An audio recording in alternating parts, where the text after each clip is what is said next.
podcast listeners, if you hear my voice right now, I need you to do something for me. I want you to take out your phone or on your computer, go to Apple Podcasts, search for Ask Your Oldhead Podcast. You'll see my logo, my little picture, my little image there. Find the show. Please rate and write a review. It's a small thing, but it helps others find this work and find what I'm doing here. And it really, really matters, as small as that may seem. So if you could please do that before we get into the show, I would much appreciate it. Thank you for listening. Let's get into it. Peace. This is a Good Brothers episode of the Ask Your Oldhead Podcast with Justice Rajee. Please enjoy. Peace. Peace. I'm a Jesse.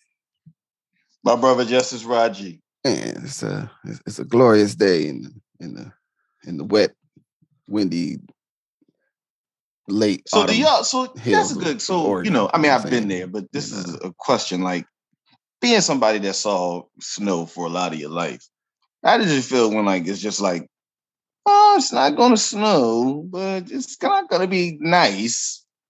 It just is what it is. In some ways, obviously, it's a normal weather pattern for people who have lived there. But I guess in America, that you have all these extremes, especially if you're in the Northeast or the Midwest, you're used to these really stark weather patterns. Yeah. The thing I would say that becomes interesting about it is you start to actually realize how often, even on a rainy day, that it actually stops raining in between the rain. So if it's like 43, 44 and wet, and then it's like, oh, it slowed down.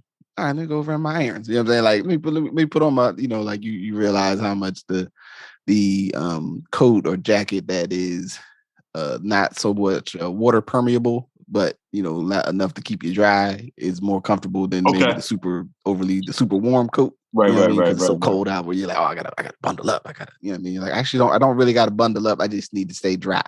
You know what I'm saying? Like, then depending on how you're traveling, like, I'm saying, if you're driving or you're in transit, I'm saying, where you might, need some different considerations. But generally, for me, especially, it's sort of like, but no, it ain't gonna be. It's not gonna snow.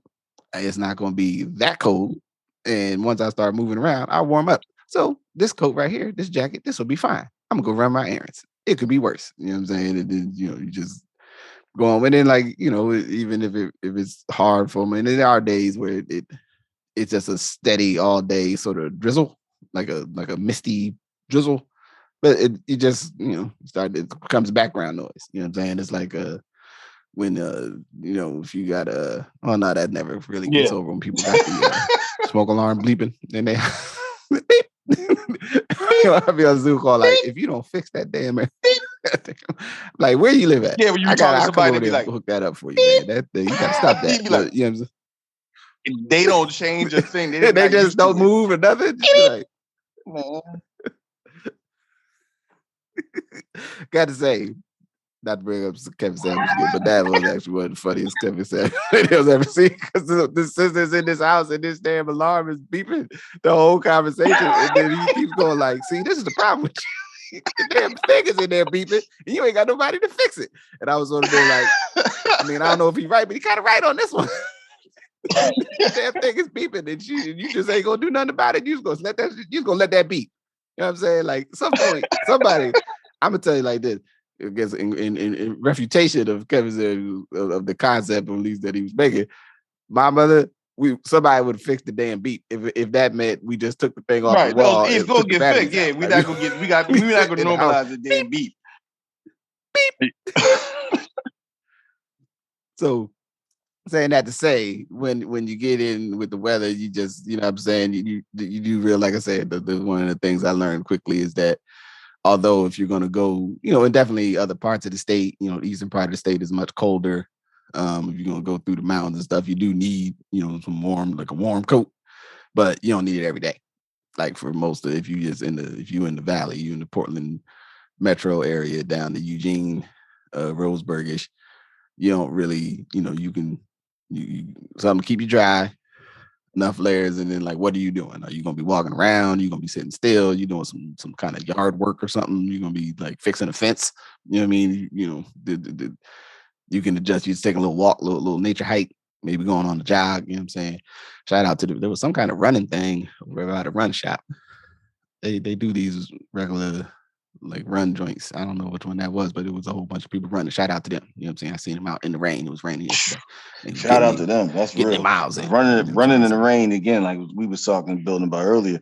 Running in the rain is like running in cold weather. Your brain is like, you don't really have to do this.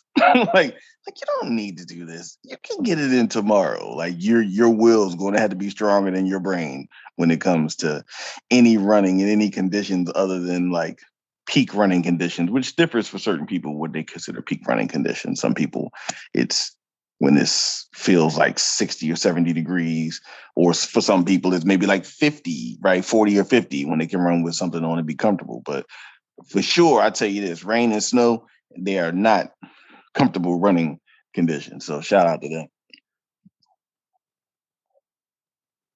Indeed. So today, we decided and landed on that we were going to share 3 unpopular takes, or at least potentially unpopular. Who knows? Maybe people listen, they'll be like, "Oh man, I totally agree with you," or whatever.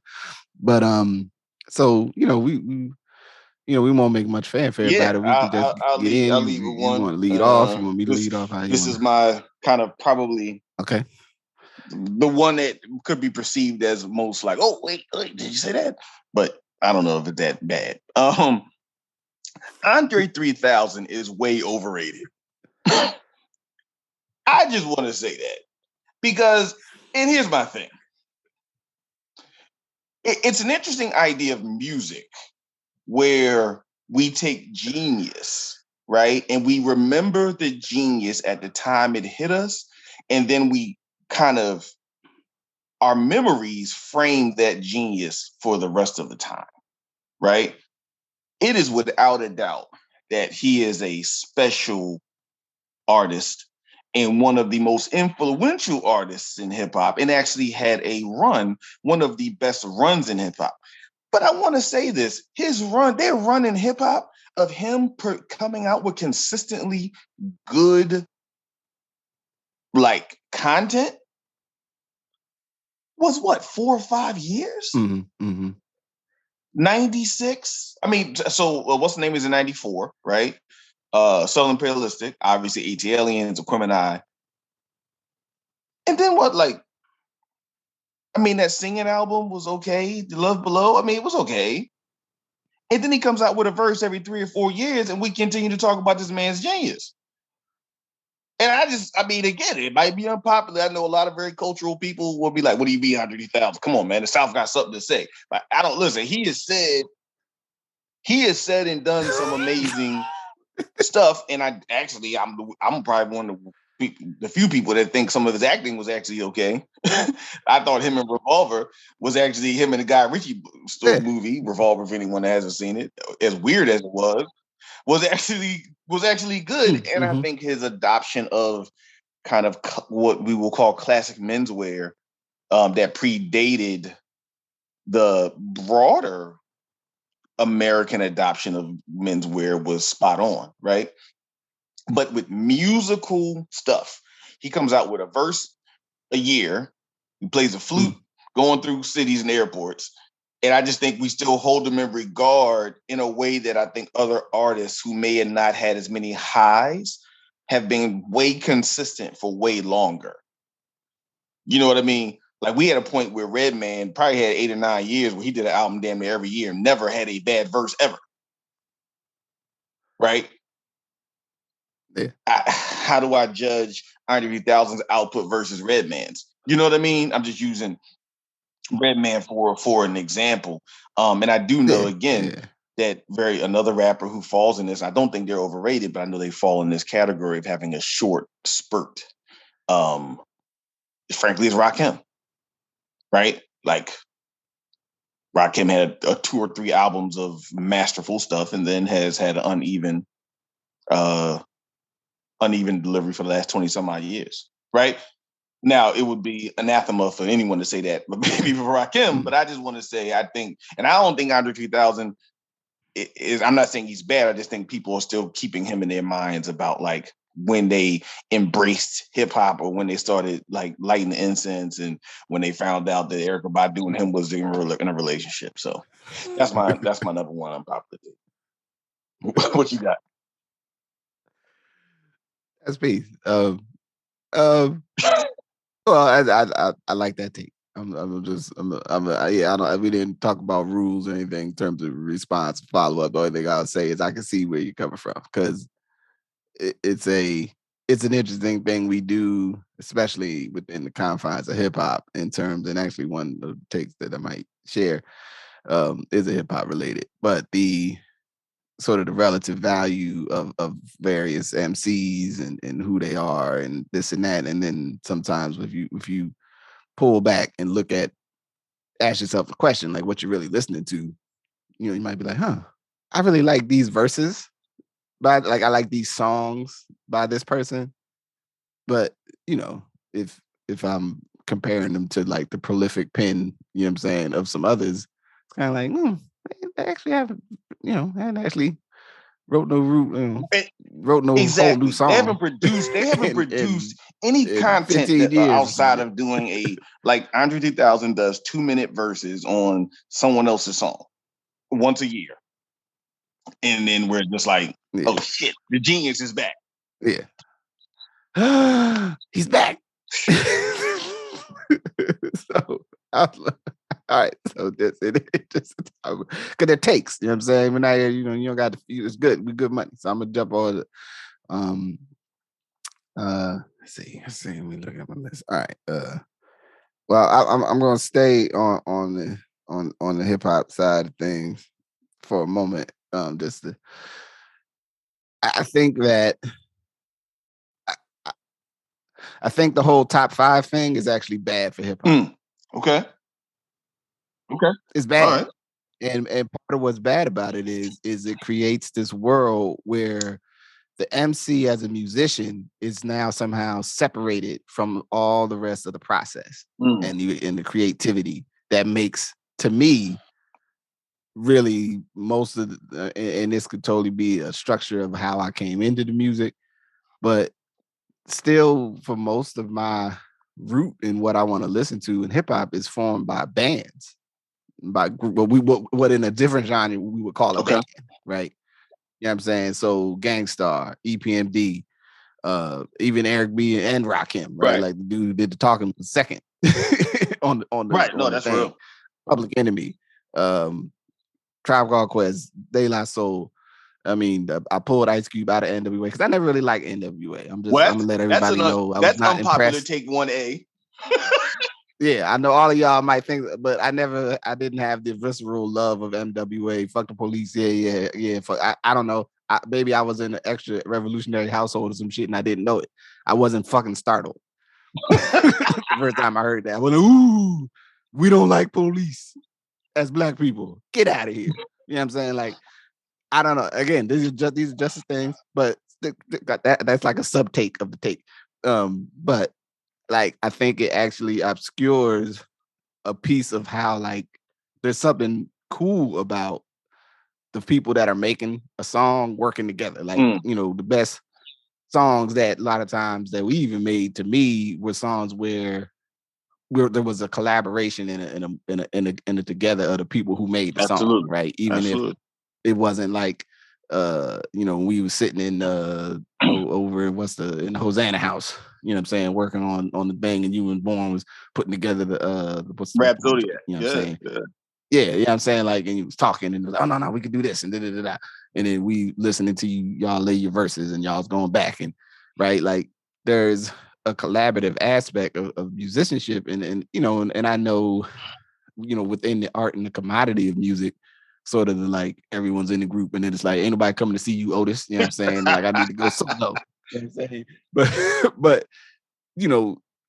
there's still all the stuff is required like to make the music, right? And I don't know if our fascination and investment in this construct, at least in a very rigid fashion, I don't know if it actually helps make new hip hop interesting and curious.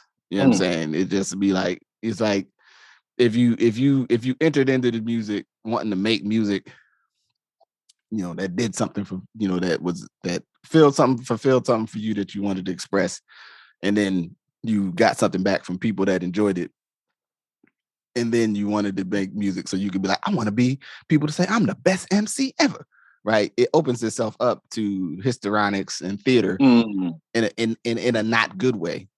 You know what I'm saying? In a way that isn't actually in tune with like working on your skill set and or being, you know, somehow, you know, connecting in deeply to what you want to say to people.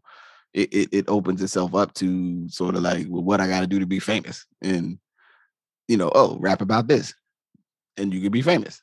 Like, that's how it goes. And, you know, so that's my take.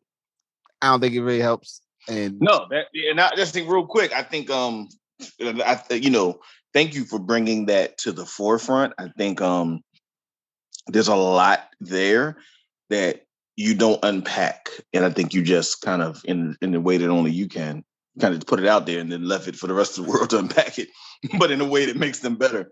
But yeah, like I do, because if you're thinking about other musics, you don't separate them from the collaborator, right? You don't separate, you know, and even even if you do say, okay, you know, when you think about these artists, and I'm going to use jazz as a context, but when you shit, even reggae, like when you think about these artists that if they're really good and they can work with different people, they've made magic with multiple people, right? Like they've made this compelling thing, right? With people over time in a variety of ways. So, and I do think we divorce, the commodification of it has divorced from the producer. The commodification, the definitely producer divorced it from the DJ, and the commodification has separated from, kind of owing to my earlier point, like the consistency of the music. You know, where we find the genius at one point and anoint the genius and never stop anointing the genius, right? So okay. Whew. So here's my second one. And it's basically all good advocates don't make good legislators or executives. And that's just in general, and that is specifically related to, you know, the time we're in around, I think, many of the social justice issues of our time, and the kind of the underpinning of this idea that the best advocate is going to be the best person to legislate or be an executive in regard to the outcomes of people. And I think there has developed an orthodoxy of that is the case. And I don't necessarily see that to be the case. I think that the talent of advocacy is a very particular talent. The talent of, you know, kind of banging on the system and giving either whitey or the elites hell, depending on your vantage point, is a very particular way that you know how to do it. It takes a lot of different skills. I think those skills translated to getting a collective of people to share your interest, to vote for something, to divert resources. I think those are different skills. And I think, you know, one of the challenges of our time is a lot of people are getting support because of how people perceive them from either an advocacy or representation perspective, but they may or may not be able to produce the outcomes you expected either as a legislator or an executive, which in some ways becomes counterproductive because now people disassociate themselves from the process, because if you did get them to vote, they then say, well, what has happened from that? And then people are like, well, you know, it's complicated. And then for people who don't have trust in the system anyway, they're not going to keep going for the fact you're telling them it's complicated. Like, there's something to have the best advocates at the table, to have the best, you know, organizers at the table. And there's something for having the best people who will be legislators or executives to actually work within systems to produce the outcomes. And in the best case scenario, they're all working together. But I just think we've developed an orthodoxy assuming that the other kind of skills aren't needed if someone is an advocate. Well, I'll say it. I'll add on just this, that Well, okay. Yeah, I'm just gonna do it. All right. So, in various spiritual books and books related to certain religions, you know what I'm saying? In let's take the Bible or in Quran, for example. So there's many prophets that come and tell the people stuff.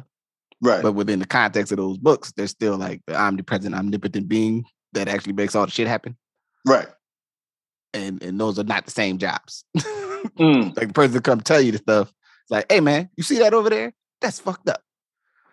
They may or may not necessarily be the person that's gonna do the thing though. That's Like, right. That's right. And we don't, and I think it's so I just think it's an important idea to understand that, and even to be self-aware that if you feel moved to make sure people know something is happening, that there's also a place that you can go. It's okay for me to pass the ball to somebody that can implement the reality. You know what I'm saying? Like there's no deficiency there. Right. You know what I'm saying? So yeah, so all right, that's pizza. I like that. These unpopular. Hopefully, me and Justice, we like each other. So sometimes you might be like, man, you trying to say I'm not a good leader because I don't really know how to run nothing, but I be mad all the time. Yes, I say it that way. Yes, about to pull a gangstar right now. Take it personal. You know what I'm saying? That's my theme song. Anyway, so. Next one. All right, for me, I'm gonna go. So I'm trying to think of the right way to frame this, but to the degree that it is still a concept that people say, say we have, so I've been doing my dipping and dabbing into the research of what is called the manosphere. You know what I'm saying? And I realized I think what I'm doing would fit within, at least within the idea of targeting something that I started in the process to engage in the conversation about what it means to be a man and how have I experienced it and these other things. Although I think the warm embrace of misogyny and other forms of just wild human disrespect are not a part of my own calibration of where I started this at in these conversations. But say that to say, there's this idea of people still fostering and saying like the destruction of the Black family. And my take is, I don't think were our families destroyed, or our families trying to persist in circumstances that it's very difficult to keep your dignity, values, and humanity, and also be the person you want to be. And I say that to say, there's almost a cottage industry in trade in highlighting, pointing out various detriments, harms, and whatever's happening with Black people, and honestly often the passing of the blame and the pathologies, or that we are the only source of our issues. But my lived experience is a lot of people who I've seen in pain and challenge, young folks, older folks living in circumstances that are not necessarily always fair. But the idea that people don't have no families, like don't have a family, right? Like, are we really talking about family, or are we talking about some other thing? Because I be seeing people be going to, now we've talked about that, but like people don't have family reunions the way they used to. I see that.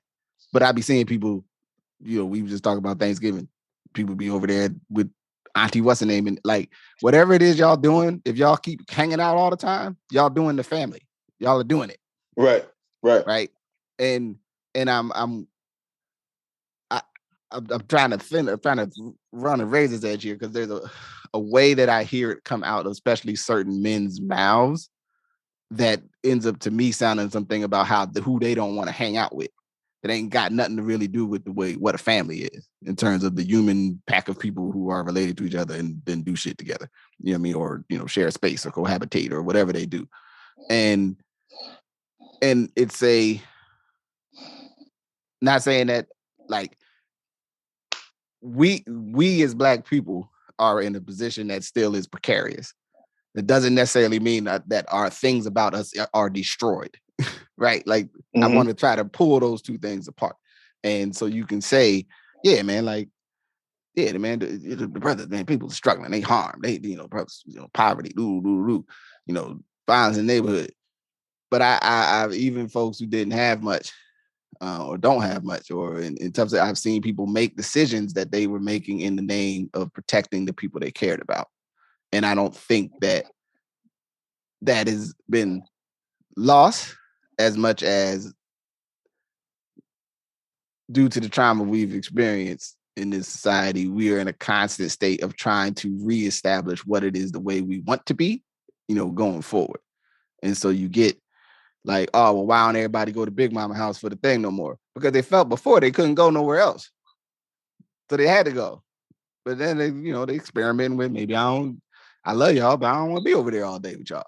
Like I need some Sundays off. You know what I'm saying?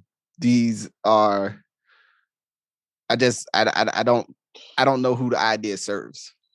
I don't know if it helps us. I don't know if it makes you any better at figuring out how to be family by constantly going, they destroyed our families. Like, you go to any meeting and like, yeah, so our families can't even and I'd be like, well, you just told me you was at your so-and-so's house watching the game.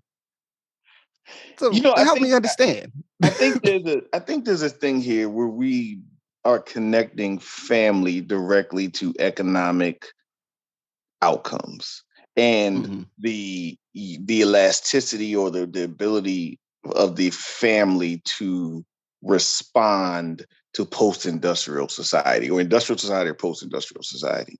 And I think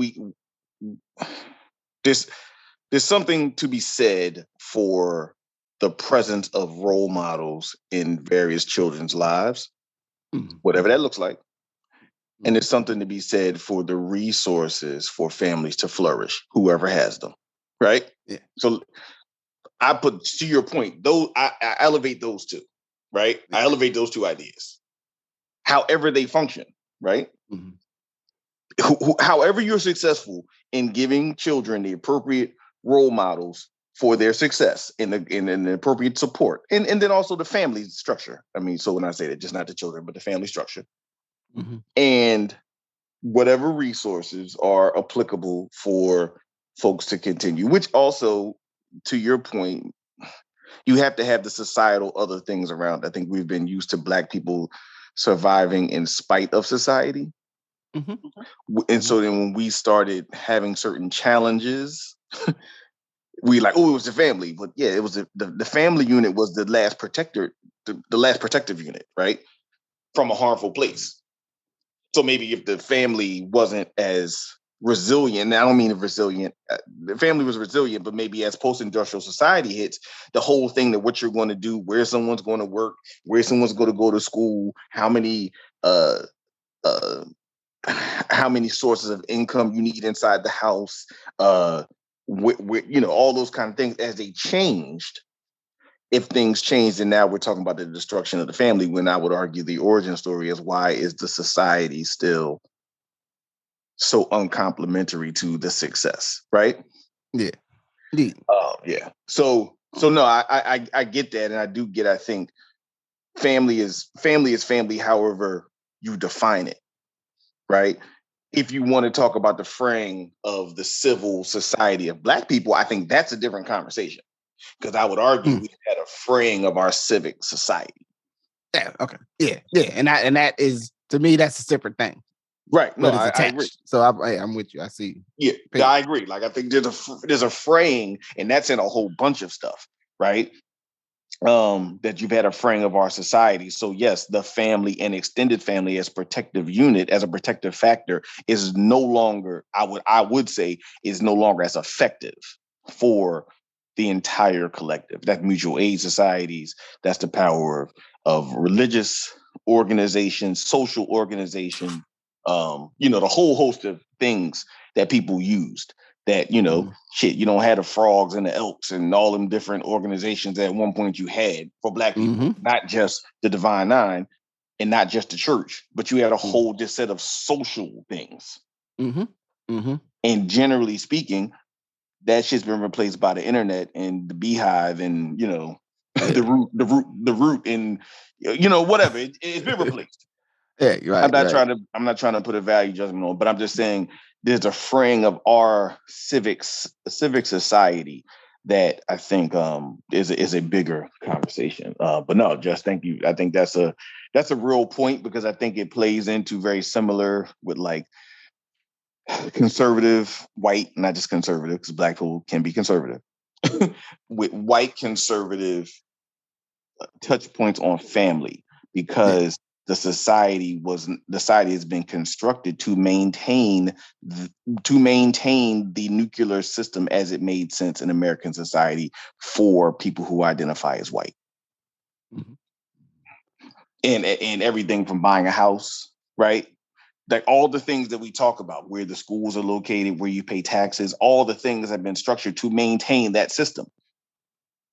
So yes, that system, it makes sense, because that literally our economic underpinning for a long time was structured to do that.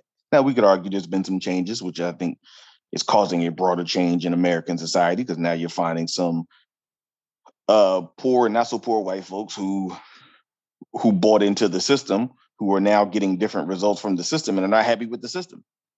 Mm-hmm. And now you get a Trump, right?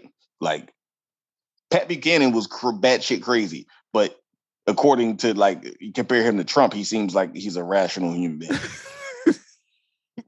Pat Buchanan, Pat Buchanan feels like a normal person to me now. It feels like Bob Dole. Like, I thought Bob Dole was the most racist motherfucker in the world. Then here comes Trump and all these other people. Now, you'd be like, damn, man, remember we had Bob Dole? Bring them Republicans back. Anyway, they get the old flavor. You know they get the old flavor. Man. He was kind of batshit crazy. All right. This is so for my third take. It is this: LeBron James is a better basketball player than Michael Jordan. Now, this is why I'm going to say this. Very similar to the conversation around art and music, that we've had, and a jacket, Patagonia. So very similar to right, is when you do podcasts and got to tell a child to put a jacket on. Very similar to this is, based on the time many of us were born, based on the time that basketball got relegated from, how hockey is now. That's how basketball was, right? Right. It's like, over there. It gets played over there. People like the Blazers winning championships. Nobody wanted to watch it. No disrespect to Portland, but like, you know what I mean? Like Houston Rockets, the Blazers were winning. No one wants to watch it until you get Showtime, right? And like literally, Showtime begins the process of basketball becoming something everyone wants to watch on television all the time. At the same time, you get Jordan coming to age during that time, and the characters that were present during basketball, and obviously winning 6 rings. But here's what I'm going to say. LeBron James had been better for longer and had more impact, not just off the court, on the court, than Michael Jordan. Now, I don't think that's debatable, but it's an unpopular take because we like our idols. Yeah. Right? Like, say what you will, he is still, when he is not hurt, he right now is an all NBA player. Right now. 19 years. Yeah. Like, we've never seen something like this. And so if he has 4 championships versus 6, right? Like, here's what we're debating. This guy's got 6 championships. This guy's got 4. So the 6 is greater than 4, so he must be better. But no one says it when Wilt or Bill Russell, right? We don't include Bill Russell in that. Yeah, we just disagree. We show. We discard Bill Russell. We discard that it was a motherfucker who scored 100 points in a game one time. Right? Like, we discard everything when it comes to Jordan. We discard all the better stats someone might have. We discard Kareem Abdul-Jabbar. Mm-hmm. Right? Who, again, very similar to, you could argue very similar. The only person I would think that's had a career like LeBron is Kareem. Yeah. Right? That actually fucking played with Oscar Robertson and Michael Jordan. Right. There's been no one else in the middle that was good for that long, except Kareem and Michael and LeBron. And I just think that it's an unpopular take, but the records, everything except the finals bears it out. that LeBron James is a better basketball player. And I think it's without a question he's had a better basketball career. Now, would I say who was the most influential basketball player of all time? Michael Jordan, without a question. Yeah.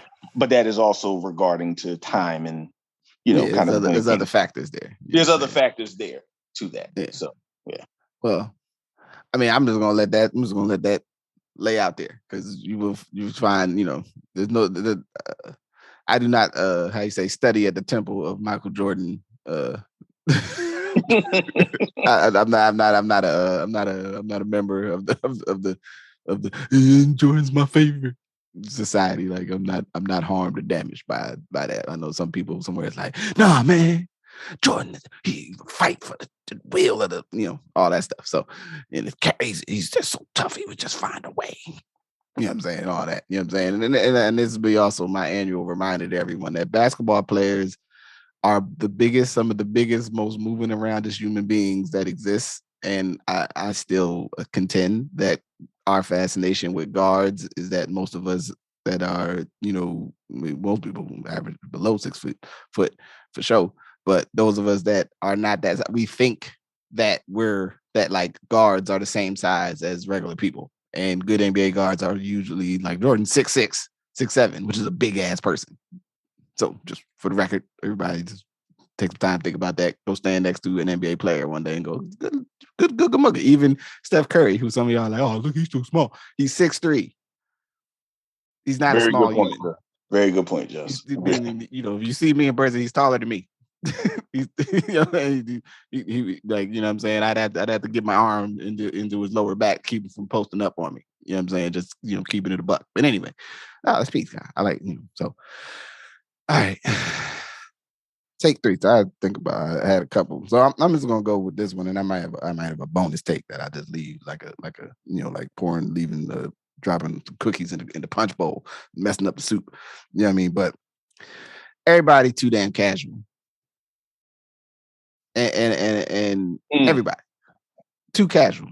And I'm gonna say it from this perspective. I'm not saying I'm against people wearing sweatpants outside or sneakers are comfortable or nice, comfortable shoe, all these things. There's a well-worn, it's something, especially the last few years in different communities that I've been able to engage with doing, cross community work and connecting around change and things, is the importance and the reality for humans of ritual and ceremony. And even if you think you're throwing off the yoke of the capitalist masters, or you are breaking the bonds of the Western hierarchy, some things, if everything is the same all the time, we start doing stuff where we make certain things different. Because there's a place and a space for, this is not the same as that other room. You know what I'm saying? Like this may be a quiet time, or right. This is where I want to, what you may wear to acknowledge that this day has a different significance or different meaning. Yes, we should engage in some sort of substantive thought and discussion around doing form for no good reason, right? But I've been to enough things, especially the times when I've been able to go be in person, and it's like, people are wearing funny ass outfits, weird combinations of stuff, like in this effort to not be what we would maybe, and they may characterize, I can't speak for them in full, but I think what folks would characterize as like a too formal dress. I saw the post and I've seen it multiple times, and it's something that's still been sticking in my craw for like a month and a half. When last time I saw this, and it was a sister tweeting like, I'm so tired, black men to think, guess getting a bunch of black men in suits together is activism. And I understand. I knew, and then of course, the things that follow were all like, yeah, and the respectability politics, and just because them brothers is together. But all I could think in my head was they had 100 and so many people in that picture. When's the last time you got 100 people show up?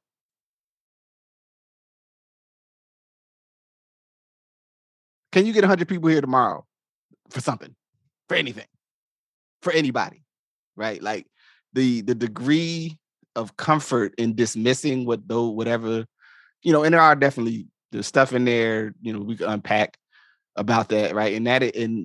But the idea that you could be so dismissive of something that was meaningful to get those men in a picture or to come out and walk a neighborhood or whatever they're doing, right? Not saying that, but that's as an active example of something where someone is like putting on a suit and some other stuff. Now some of them, a little too dandy for me. You know what I'm saying? They wild colors and patterns, and I mean, like, there's a place for that. But the general idea that whatever is just comfortable is fine for all circumstances. I'm not really with it. Like I'm just not. You know what I'm saying? Maybe I'm holding on to a nugget of something. Maybe I'm engaging in some form of class based whatever the hoots it. But I think that there is something important to that. What's in the mind is in the body, right? And that sometimes you come and like, nah, this is, we're going to celebrate my, this person's, achievement. They did something in their life that they was trying to get done. I'm gonna put on something to try to signal. I'm gonna wear something, right, that signals to them that I hold this differently than, man, they had them socks I liked on 2 for $1 today, and I went over there and caught the sale. You know what I'm saying? Like it's too casual. It's just too, and this, it's surfaced in this pandemic, sort of the unimportance of certain stuff, right? Like, we talk about the mullet outfits. You know what I'm saying? It's days when, if I got on the shirt and my tie, in the meeting, I had to put the whole pants on and everything. Some days I would keep it real. Some days I just got my prana yoga pants on, and I'm sitting, a little bit loose and drawstringy in the lower body. But there's other days where I got to put the whole ensemble on. You know what I'm saying? Like, I think that there's a meaningful place to be thoughtful about what you're doing when you're moving in the world. Right now, this doesn't mean that one is open to being penalized and treated with disrespect or losing their rights or losing their access to opportunity based on how they're dressed. But I think it's important for us, if you're trying to make a world different, there's a place for, yeah, man, like, don't come to somebody's funeral and, like, you know what I'm saying, please act like, come as you are, right? If that's the only way you can show up today, we're going to have compassion and care for you. But be mindful that some people might be they may take it the wrong. They may be upset. They may be like, yo, you couldn't make sure, you fucking ironed that shirt before you came here. It's interesting. I think people's too casual. Everything is just, I just be who I am. And sometimes I need you to let me demonstrate something visually, physically, that it articulates to me that you saw something different happening here. No, Josh, I think just to touch on this, I think the level of sameness and how sameness is being taken advantage of by capitalism. Because when we're saying like, okay, hey, yeah, everyone just come as they are, wear your sweatpants, but you're buying $100 sweatpants, right? Like, I want to be comfortable with $350 sneakers, which I'm not pretty sure are that comfortable. $700 hoodies. Right? $700 hoodies out here. So that's what I'm saying. So the idea, you're just trading class. All you're doing is trafficking class on a different level. Because you're going to buy a pair of $300 shoes or Yeezy, which I don't knock none of it, but what's the distinction between that and a suit? There's none, because you're going to be in a room with other people with sweatpants on, and they're going to have on more expensive sweatpants than you. So everybody's comfortable here, but someone's still sending off class signals. So in the idea of not sending off class signals, trust me, there's still class signals being sent. Mm-hmm. And to your point, a degree of the distinction of human life. Hey, today I wore this because we were sending this message. Today I went here because we're sending this message. This was a little more formal in regards to the concern and thought of what this was supposed to represent as it becomes seen throughout time. Mm-hmm. And the fact that we're on some, like, no, that's okay. That is not okay. Is really the elevation of the individual over the collective. Mm-hmm. Because it's the elevation of this is how I want to show up. So who gives a damn how you want to show up? Who gives a damn how we should show up? Because this is how I want to show up. So in some ways, it is peak capitalism because it is the developed experience curated for every individual. Mm. And if that's how I want to show up, then that's how I showed up. And then we create a space where now we're like, and if you don't like that, then you're holding on to an old world. While at the same time, Black folks will be like, yeah, man, you see how our people used to do it. Woo, clean as a whistle. Ooh, they showed up. Sunday's best. Mm-hmm. The Reverend Dr. Martin Luther King Jr. wearing a Canadian tuxedo, right? You show at least, listen, even and he was in denim. He showed up in denim that was tightly pressed and showed to the world. And this is also a part of this. Showing to the entire world who you are, mm-hmm. which is different than showing other people in America who you are. Because in the world, there are still forms of formality, right? Yeah. When you're abroad, you think about formality a little different than you do in America. Right?